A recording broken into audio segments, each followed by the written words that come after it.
presentation contains current opinions of Moe Ansari, Chief Investment Officer of Compact Asset Management, a registered investment advisor, and are subject to change. Nothing in this presentation should be considered investment advice. We make no assurance that Moe's opinions or illustrations will accurately predict future prices or financial markets. In no event is past performance a guarantee of future performance. A detailed disclosure can be found at the end of the presentation. And now here's Moe. Hello everyone, and welcome to the Compact YouTube update for August the 5th, 2024.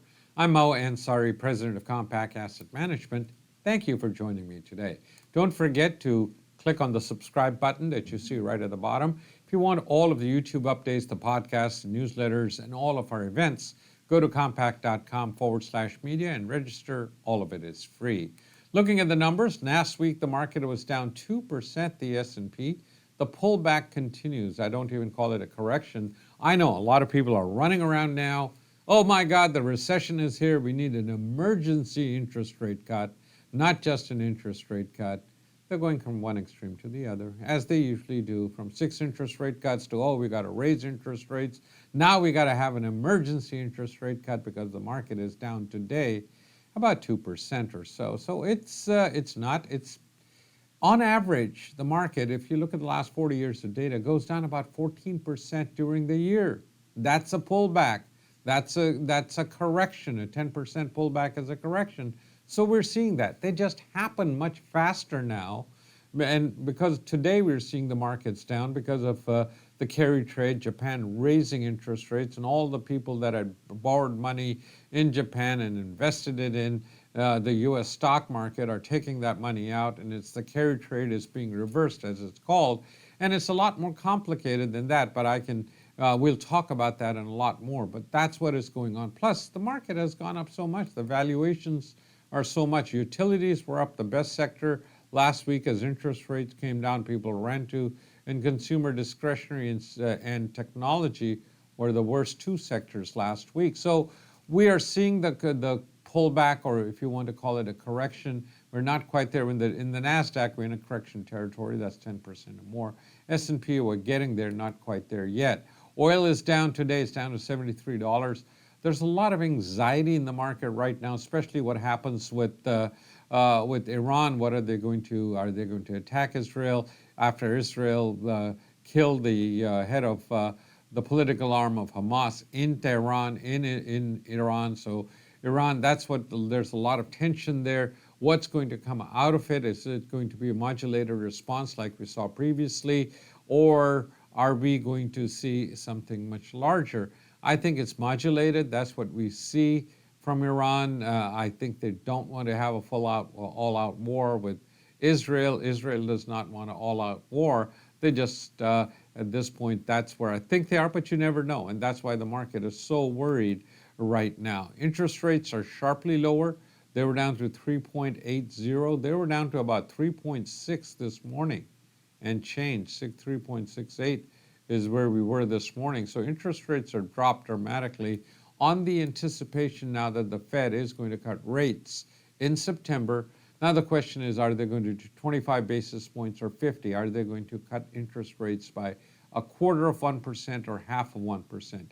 As I mentioned last week after the Fed meeting, I said that I think the Fed would make a mistake by not lowering interest rates and waiting too long. Like they waited too long to raise interest rates when inflation was running rampant. It takes 9 months to a year when they change interest rates for really to impact the economy.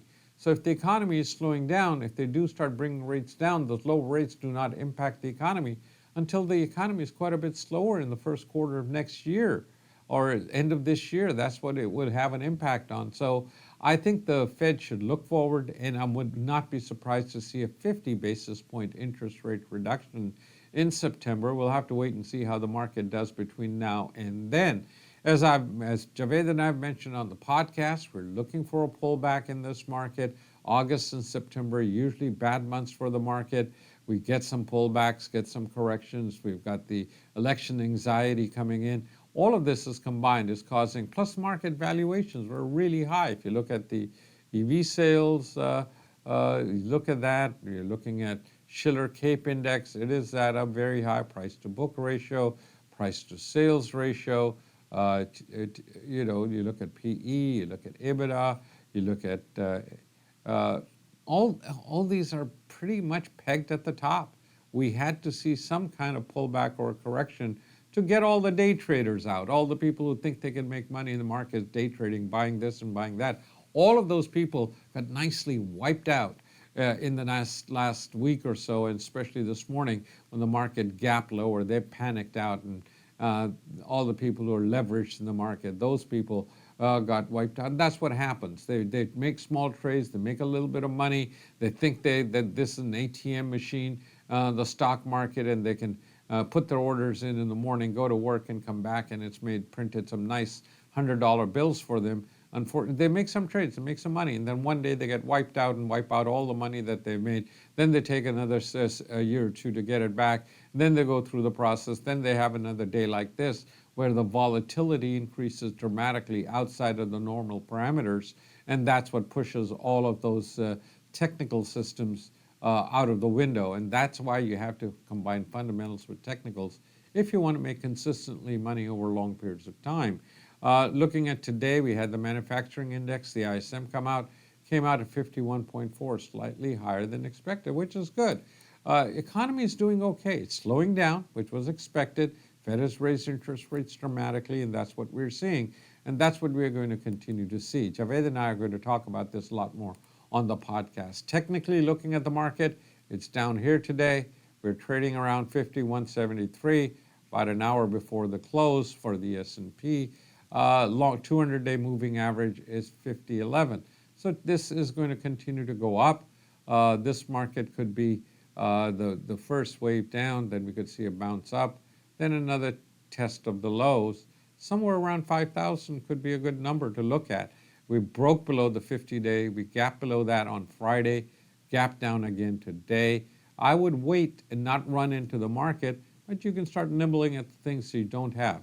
Looking at the weekly chart, 53.12 is the number, and then 49.26. We are about here, which is wave 4 of a wave. Wave 4 is down usually right down here, and then we get wave 5 back to the upside. That's what we're going to see.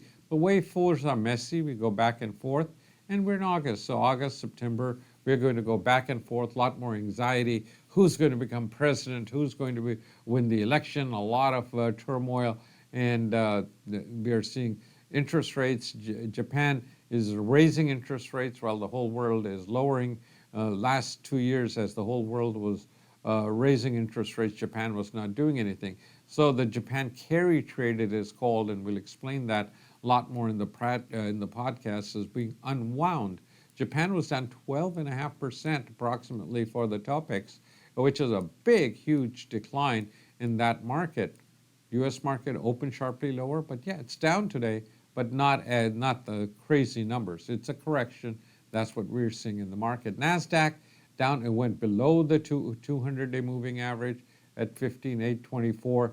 That's what we saw on the downside this morning. We got to 15,700, but now we're at 16,125, right around there. So we could, again, this is a pullback here, fourth wave, could see some pullbacks here. But one thing I don't like about the NASDAQ is this dot plot that I usually put out. This is each week. It turned up right here in October of last year, and you can see these dots are below the market. As long as that's a bullish sign for the market. Now you can see the dot here, and the market is here. That is not a good sign for the market when you look at it overall. 15.5 is the number, is the 50-week moving average. We're at 16.1 was the 15.7 was the low this morning. So have we tested this and we start bouncing around? We'll have to wait and see. But again, I would give it a little bit of time. It could mark today was the decline, was the bottom in this market. But again, as I like to see the bottoms in the rear view mirror so I can put some stops below that and go from there. 10-year yields were down this morning as low as 3.669. We're at 3.785 right now. So we shot back up. We made this low right here as people are panicking, buying bonds. And as bonds go down, the rates go down, the bonds go up. So people are buying those for safety. And if you have some nice bonds in your portfolio today, they're doing well. That's buffering the decline in the market today. So having a balanced portfolio is really helping. People who are unbalanced, who had technology, they're all getting wiped out. You live by the sword, you die by the sword. You have all technology stocks, you've got a concentrated portfolio. Yes, you were smiling all the way to the bank a week ago, and now you're going, oh my God, where's all the money gone?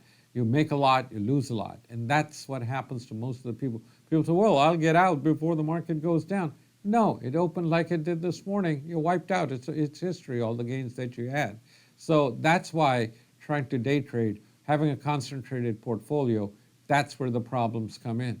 That's why you have to have a long-term perspective. You have to have the right balance in your portfolio, making sure you match the goals you're trying to achieve.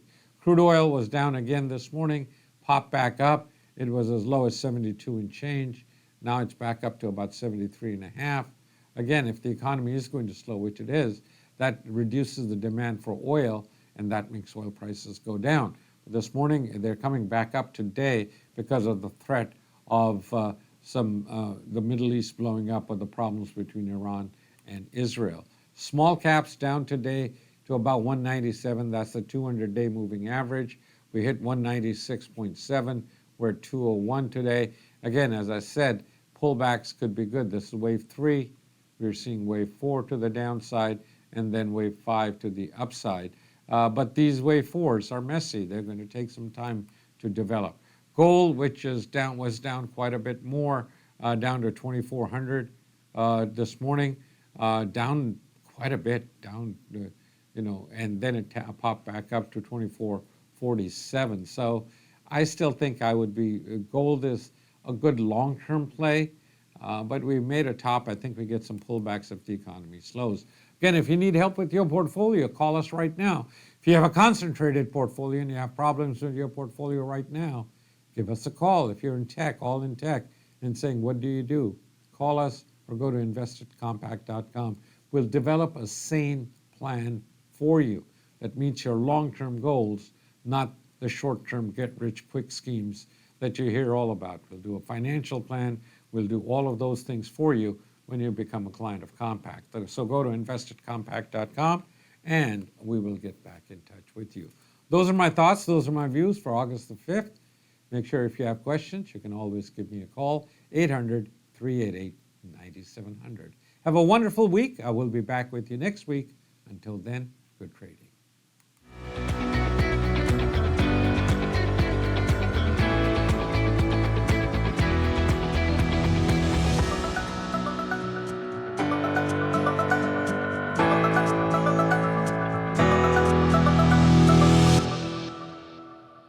This presentation contains the current views and opinions of Moe Ansari, Chief Investment Officer of Compact Asset Management, a registered investment advisor. The views expressed are current only as of the date of this presentation and are subject to change. Nothing in this presentation should be considered investment advice, and nothing is personalized to any investor's individual circumstances. Compact Asset Management offers investment advice only after entering into an investment advisory agreement and gathering client-specific information about goals, objectives, financial status, and risk tolerance. This presentation uses terminology associated with technical analysis and provides charts to illustrate some of the concepts discussed. Technical analysis is a security analysis method with the goal of forecasting the direction of prices of securities or market indices through the study of past market data, primarily price and volume. We make no assurance that past performance or the use of technical analysis will accurately predict future prices. Further, a risk of technical analysis is that overfocus on historical patterns could lead to ignoring or downplaying security-specific concerns, overall market or sector concerns, or other factors because we assume inaccurately that historical patterns will repeat themselves. In no event is past performance a guarantee of future performance.